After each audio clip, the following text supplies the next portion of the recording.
Welcome back, Fire Tribe. Monday, April 14th. Giving a Gameweek 32 recap. We're doing this recording, like I said, Monday, so we haven't seen the results of that doubleheader or double game week between Newcastle and Crystal Palace. So that'll play out how it plays out. But we've seen everything else up to this point, so we're going to kind of give you a recap today. We're going to start that process talking about our team, but again, we do have a good amount of players from Newcastle and Crystal Palace, so team's not finished yet, but for the most part, I think our score is pretty much in. I would say a lot of people have a lot of players we have, so their scores are going to move the same way ours is. Yeah, I would agree. But Dave, talk about our team. Let the people know how we finished this week. All right. Well, the weekly average was 40. We're at 41 currently with a number of guys left to play. Munoz, Sarr, Mateta, Murphy, Isak all left to play on Wednesday. We're looking up. Yeah, along with everybody and their mom who has those same five guys. People have all those guys. But we captained Isak, who ended up with 10. I feel like the Crystal Palace guys were fairly disappointing. Sarr was good with 5, but Munoz put up a goose egg. Mateta 1, so that was kind of a bummer. Yep. Morgan Rogers, Mo Salah 6 apiece, which was solid, but everyone else was pretty bad. Bruno 2, Saliba, Raya, Milenkovic, all 2. Arsenal gives up a goal again, so that was kind of hurts you if you started Raya and Saliba. We also benched Omar Marmoush in favor of Morgan Rogers, so wasn't a whole lot of difference there in terms of our points, but that was a good guy we left on the bench. But yeah, we're at 41, so 1 point over the average, but that will go up, hopefully after this game on Wednesday. That is I feel like bit of a weird game week. The most concerning part was the Glasner after the game when he came out explaining why he subbed Mateta. Where is Sean going? Sean's just starting a new life underneath the podcast. Listen.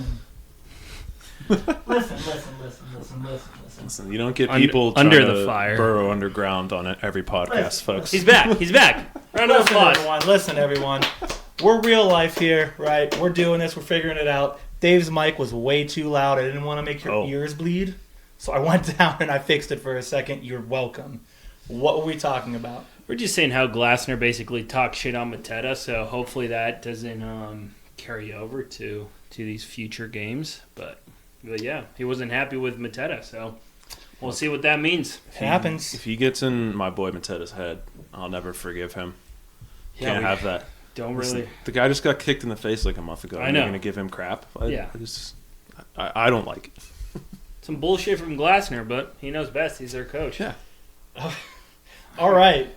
And Phil, we got a new, I don't know, we call it a new segment, or is this not a new segment? One-time thing? This is a one-time thing. No. It was a weird week. It was a weird week. Phil wants to let you know that it was a weird week. He wants to let you know not to panic. So, Phil, I'm going to throw it to you. Thank you. Go for it. We'll go through this real quick, but yeah, I feel like people need to check their mental sometimes when it comes to FPL. So if you're out there, you're stressed about your game week, you kind of used a wild card and everyone dropped a goose egg on you, or basically a goose egg, don't worry. This week was upside down. If we go through the players who scored the most points, it's Ramsdale for Southampton, number 1 with 16 points, even though they gave up 3 goals. Asensio missed 2 PKs. Then you have Barnes for Newcastle, who has been on fire but isn't owned that much. Then you have Ranai Nori and Thiso. João Pedro is probably the only guy that would make sense to have, especially given his recent form, and he was playing against Leicester. But again, he went against kind of that top 3 staple that we were seeing with Marmoush, Mateta, and Isak. So didn't make sense either to have him. Then De Bruyne, Johnson, Kovacic, Thomas, Bradley, Luis Diaz.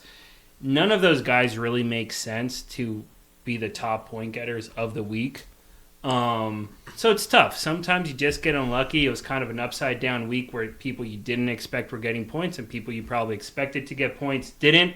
Funny enough, if you kind of look at the expected goals for the week, there's only a few of those players that got the most points that are on the top 10 of expected goals. Absolutely. So for expected goals, we have João Pedro, who was number 1. Fair shout out to him. But then you have Asensio, Marmoush, McAtee, Gundogan, Strand Larson, Barnes against for Newcastle, but then Daka. So, like, none of these guys that scored the most points for the week actually produced that much in the game outside of one or two. So, it's just a really weird week. Don't get down on yourself. I think at the end of the day, when you do a wild card, you do it for multiple game weeks, not just one. Absolutely. Granted, this was a double game week, so it hurts a little more, but just a weird week. It's kind of funny to see who were the top point getters, and just want to kind of go through that. Yeah, he's right. If you feel like you're someone who saw there's a lot of posts out there that say highest team of the week. If you saw that and you said, how the heck did I miss all of these players? Every guy he just named, only one of those players is owned over 10% in FPL. It's João Pedro. None of those other players are owned more than 10%. So if you didn't have those guys, you're in the majority. You're not part of the minority. So to your point, it's a weird week. A lot of the guys we picked up, I'll speak for our strategy. To your point, we wild carded. We were looking for a lot of double game week guys. That's why we have these players. That's why we didn't look around to pick up any of these guys. Yeah, but so at the same time, too, you get Ramsdale, who gets 16 points, giving up 3 goals. That's wild. And then you have Raya, who gets 2 points. They only gave up like 0.24 expected goals, I think, 2 shots. Yep. So it's just kind of backwards. Even not only the data, but when you watch the games, what's happening in FPL is kind of backwards. And, it's part of the luck of the game. Kudos to whoever picked up those guys. Shout out to you guys. But what do we always say? It It's a reactive sport. Reactive game, I should say. People love to react, so we're going to go out next week and probably see some pickups. I doubt anyone's going to get Ramsdale, though. Did you see the guy that has the highest game week at 112? He triple captain Harvey Barnes. Yes, he was he was in the highest point team of the week. 500 plus managers triple captain Harvey, I'm pretty sure. So, but impressive. I mean, we'll talk about him in our next episode when we kind of talk our picks for the week. But yeah, I mean, he's kind of done it 5 weeks in a row. So credit to them. They paid attention and they saw the rating on the wall. But we're going to move on, just talk about some of the games we felt were important this week. So we're going to start off with Manchester City versus Crystal Palace. Big reason for that is Crystal Palace was very heavily owned this week because of the double game week. But they went out and pretty much got smacked around by Man City. Man City went down 2-0 and said, hold my beer. We're good here. Ended up winning the game 5-2. So, Dave, any thoughts on that game in terms of the Crystal Palace players? Are you worried about any of those guys? It was a rough game. Chris Richards, we know he's not going to score more goals. Good for him. Eze and Sarr in the midfield each got an assist. That was good. Outside of that, you mentioned it, not great. Are you worried about those guys, especially for Wednesday? Not yet. Well, Eze scored.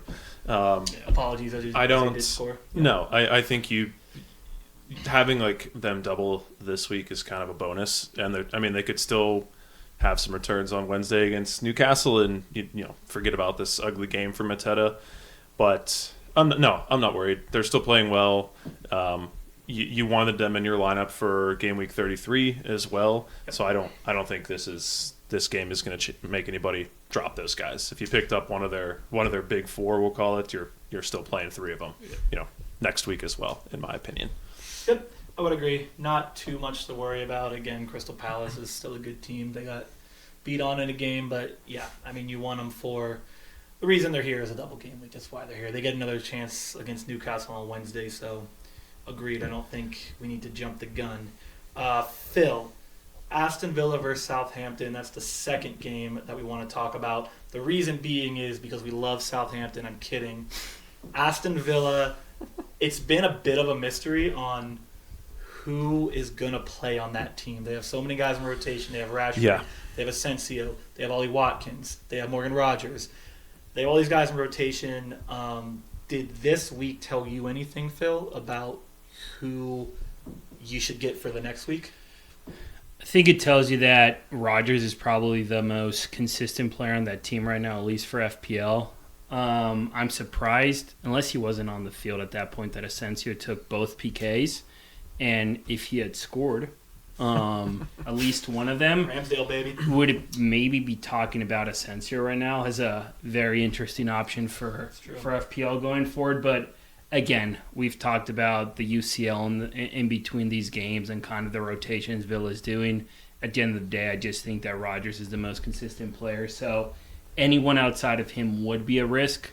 Rashford, even Asensio. Who knows if Ollie Watkins, he scored. So, I don't know. I think all those guys could pop off on a given week, but probably aren't going to have the consistency of Rodgers. So that's kind of my my takeaway from that game. Go ahead, Dave. I still think you're using, I still think you need to use 3 guys from this team next week. I think Rodgers is probably going to be the most heavily used one. I played Ezri Konsa this week, and he started, so he's probably this. We had our ups and downs with trying to figure out which defender to play last week. I think Konsa's probably the only one that you could call safe. Most people are on his train. That he's going to play. He's the one. Yeah. So cheap, too. I think, he started Rashford up front in the last 2 games, including their Champions League game against PSG. I have to imagine, like we said last time, they play basically every 3 days. Yep. So I bet with the 2 games in Gameweek 33, you'll see Rashford start up front in one of them and Watkins start up front in the other. They both seem to come on and play when they don't start. I would just pick your preference out of those 2. For me, it's probably Rashford. But I still think you have to figure out a way to use 3 guys from Villa. I would slightly disagree and say 2 guys for me is the max, but I obviously understand where you're coming from with the 3. I'm okay with just 2, knowing that there's so many double game weeks this week, and I think I can probably find as much value in someone else rather than betting on one of these guys starting or not starting. So that's just my opinion. Of course, I think regardless of what your thought is, you're going to be picking up double game week guys. Yeah. Aston Villa is going to be a part of that. So to Dave's point, you take your pick here. It's really a feel thing. There's no right or wrong answer at the moment. And just a reminder, they do play Newcastle and then City. So it's not the easiest matchup, but both of those teams have been on and off, and obviously there could be clean sheet opportunity and obviously offensive opportunity too. So. Yeah, there's a fine line when it comes to strategy with double game weeks in trying to make sure that you're picking someone up because you truly believe that they can get a return in one of those 2 games or both, versus just picking someone up because they have 2 games. Because we saw this week, you might be able to get someone who has 1 game and get a much better return than someone who has 2 games. So, it's all part of your own strategy. You got to figure it out. We tend to believe in going with a double game week, guys, but it's been a lot of times this season where that has bit us in the butt. Yeah. Right? So, you got to go with what you think is correct. We're going to go to the next game, though. Arsenal versus Brentford. This one upsets me a little bit. The game ended 1-1. This is now the 3rd game in a row where Arsenal has given up a goal, which normally that is okay. You give up goals, it happens. But, against Fulham, they gave up a goal in the 90+, which meant nothing, so that ruined everyone's shutout. Everton, they gave up a PK, so that ruined everyone's shutout. And this past week, they got to the 74th minute and gave up a goal to Wisa, ruining another shutout. Now, everyone has these players, maybe not next week, but up to this point, a lot of people have had Arsenal guys on defense. Raya is the most owned goalie right now, I believe. It's him or Sells. I do think he overtook him, though. Saliba's on a lot of teams. Timber's on a lot of teams. Gabriel was on a lot of teams. Problem is, they're not scoring goals like they were early in the season. They're not getting shutouts. So it is frustrating, but they have a very easy matchup coming up. So, I think the question I have for you two would be, if an Arsenal asset is not going to get a shutout, do you want them on the team? A defensive asset. And I guess that question is pretty simple. It's no. The better question, do you think they're going to get a shutout going in the next week? I mean, I feel like you have to play for that because they're going to play twice, and the first one is against Ipswich. So I feel like you just have to keep making the right decision. Like, you're not going to not use Raya and Saliba because of these last 3 games. Who plays against Leicester in the next game? Genuine question. I don't Liverpool. remember. Liverpool in game plays Would Leicester. Would you be more inclined to pick up 2 Liverpool guys and pass on the Arsenal guys, banking on a shutout? Like Allison and Van Dijk? Get Allison and Van Dijk instead of getting Saliba and Raya. No. Because if you, let's say you not. get a shutout from Allison and Van Dijk, you probably get 8 points. It would be 6 plus the 2, so I think it would be 8, correct? Or is it 4 plus the 2 to 6? It'd be 4 plus the 2. So it'd be 6 points. So you'd be talking about 12 points total with Arsenal across both games, assuming they give up 1 goal. You're talking about 4 and 4, 8. So you're probably getting 12 from Liverpool if they get a shutout. Minimum, you're getting 8 from your Arsenal guys if they don't get shutouts.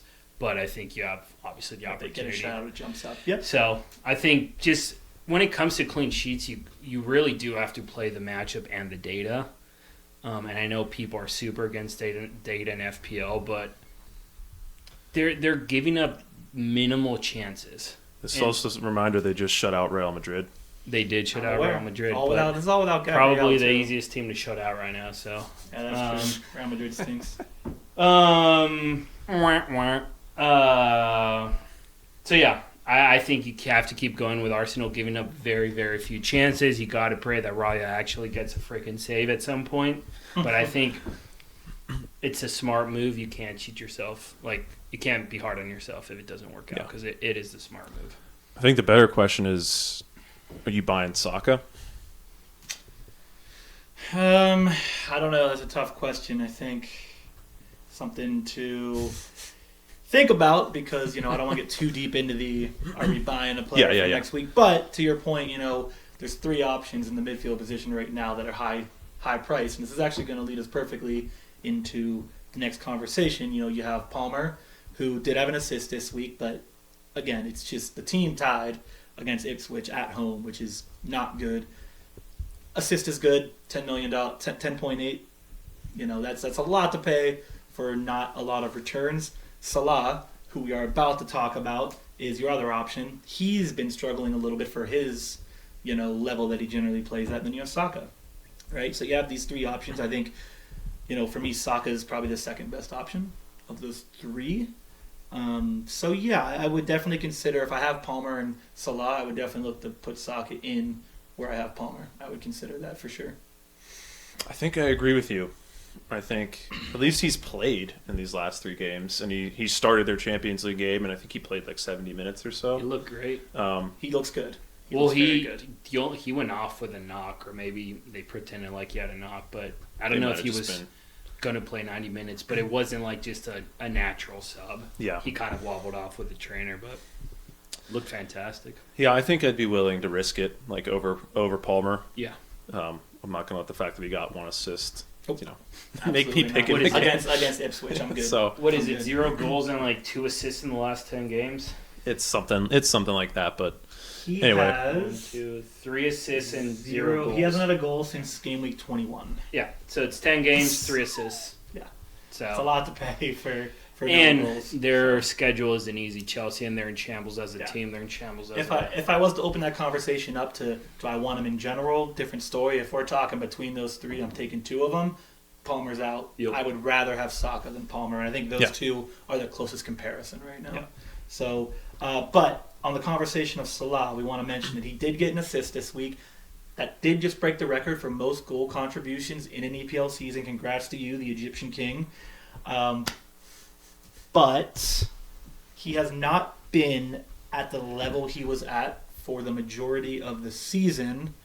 And I want to know, is anyone at all worried about that going forward? They have Leicester this week. I'm not asking you if you're going to take him off your lineup this week. I'm just asking, do you think he ends this season, let's say from here to the end of the season, is he going to have the most points of any player in FPL, or is someone going to have more points than him from right now to the end? Do you think he's playing well enough to be in that position? Man, since lately the things I predict seem to not come true. We won't talk about the Brighton prediction. No goals in 3. I don't think he's like an automatic captain every week like he was for a lot of the season. I'll say no. I don't think he finishes as, you're asking the highest scoring player, not just the highest scoring midfielder. Yes, from week 32 to 38, is he going to finish the number 1 scorer on the season? I'll say probably not. I still think he'll be in the top 5. I don't know. I'm just making up a number there. I got you. Obviously, you're not getting rid of him, but no. I think the biggest point is I don't think he's an auto captain every week anymore. Yep. Maybe against Leicester, you go back to the well, but it's not after that Spurs, Chelsea, Arsenal, Brighton. So it's not a slam dunk every week like it was, in my opinion. Yep. I would agree with that. I think that's why I asked the question. I felt that I felt as if a lot of people, from what I've been reading, are slightly questioning Salah in a way that he hasn't been questioned for this entire season. Yeah. And they're just wondering, when I'm looking at 13.3 million, or he's in that wheelhouse. What do I do? Is it just a continuation of the captain and set and forget? Some people are worrying about it. So I think, what do you do with that money if you do drop him? That would be the Because there's question. it's not like you can go get Holland Talon is out. right now. Palmer Saka's is just not- coming back from injury. Palmer's struggling. Stinks. You're probably playing that like Yeah. you're just getting studs in your back line and hoping for I think for it was, clean sheets, but then I don't that's think just that's that's just not as worth it. risky as Salah not getting a at that point return. now. If you're thinking you're just going to play the game where I'm just going to leave 10 million in my bank and pick up all these random guys and hope for the best, statistically you're just better off keeping Salah. Yeah. But listen, you do what you got to do. Final game we want to talk about is Wolves versus Tottenham. No news to anybody. Tottenham is still quite bad. They're not good. But Mathis Tell has 2 goals in 2 games. So I made that prediction like 5 weeks ago, and it didn't pay off for a little bit there, but bang.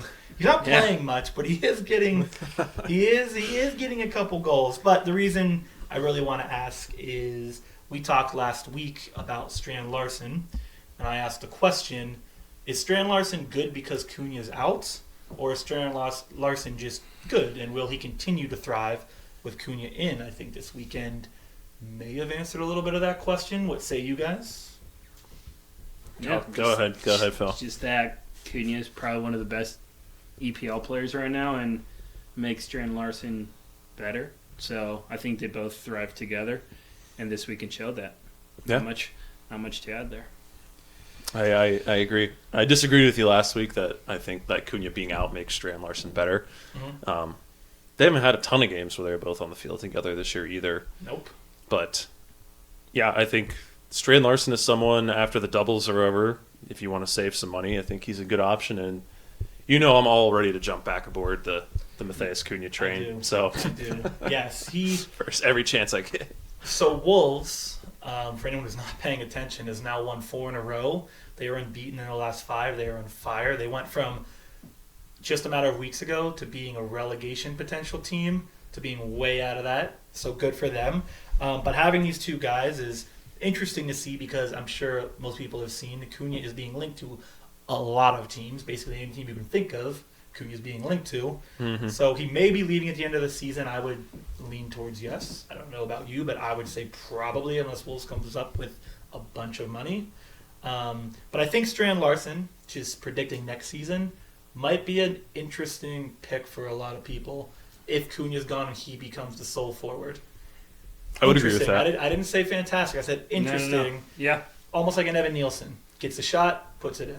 Gets a shot, Maybe he or like does a Chris his Wood. does his best Chris Wood impression. Chris Wood, Yeah. right? He could be the Chris Wood of next season, I guess I'll say. But yeah, I just wanted to mention that because I know that was a conversation topic for us last week. They also play United and Leicester coming up, and I'm not sure if you watched the That's another United point. Newcastle game. Yes, We can't still can't play any defense. So they are. they've United got is some good injured. matchups. They're injured and they're struggling. So yeah, Wolves players right now, both those guys. I mean, they're frankly one's better than the other for sure. But I'm interested in both of them. So I think that's all we got this week. Well, I'll ask one more thing, though. Those are all the main topics we have, but I want to ask you guys' opinion. I did this last week.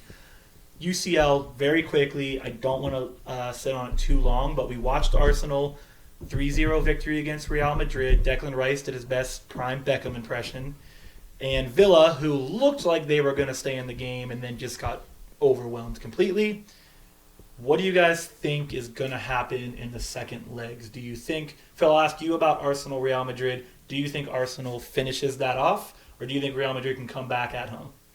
I think if one team can kind of come back, it's probably Madrid. I would agree. If they score early on, Arsenal's probably going to be shaking, but I also feel like Arsenal's going to be able to control the game a bit, and they do have a really solid back line, which I don't think Madrid in this day can really penetrate. So I think Madrid has to hope for an early goal, but if they don't get that early goal, it's Arsenal's thing to take. All right, I love that. Yeah, I agree with that. I figured you would.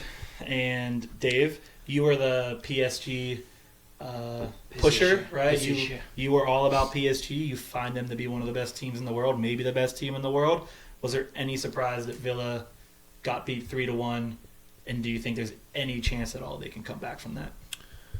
No, and no.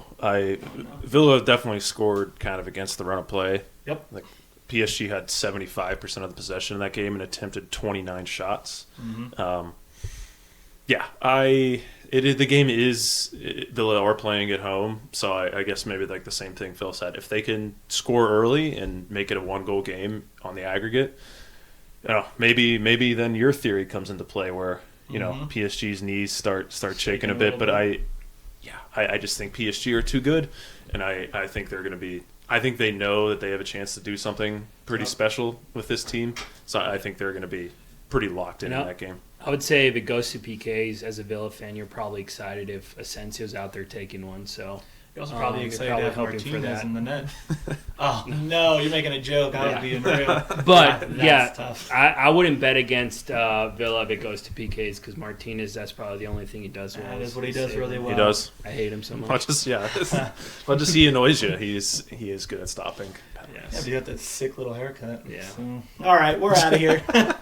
Find us on X. Find us on Twitter. Listen to us anywhere you listen to podcasts. If you're watching the video on YouTube, please like, subscribe, comment on the video. It's free. We really appreciate it. It helps us out. If you don't want to comment on YouTube, hit us up on X. Hit us up on Instagram. We want to hear from you. We want to talk to you. And with that... Sorry. Just keep doing it. See ya. It's not your turn. Sorry. See ya. See ya. Bye.